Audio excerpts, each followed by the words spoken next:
Now I want to really talk about how you can figure out the difference between skeletal, cardiac, and smooth muscle when you're looking at a histology slide, right?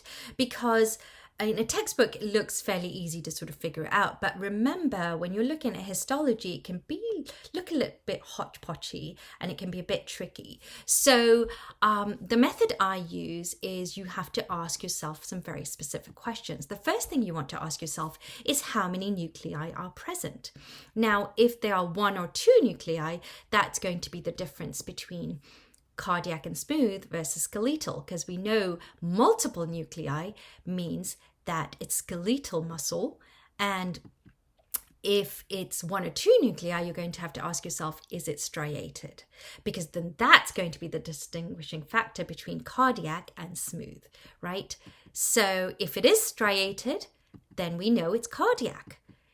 If it's not striated, then obviously we know it's smooth muscle. So let's give it a go on this next slide. So this is the histology slide you have. You have to figure out if it is cardiac, smooth, or skeletal muscle. So the first thing, again, you're asking yourself is how many nuclei are present and how many do you see? Do you see multiple or do you see one or two per muscle tissue?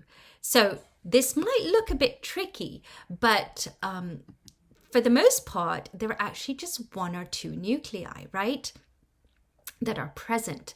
And you'll see the distinct difference once you see skeletal. The nuclei also are in the very periphery and they're not as bold looking. So that's something to remember. Now, we figured out that it's just one or two nuclei. And so now we have to go, well, is it striated? And yes, it is striated. So now we know it's got to be cardiac muscle, right? Now, obviously, you can just look at the striations and skip the nuclei pi and go, okay, now I know it's got to be either skeletal or cardiac, and then figure out, do you see any branched fibers? You know, there are other ways to do it, but I just think this is a simple cheat sheet sort of way to do things.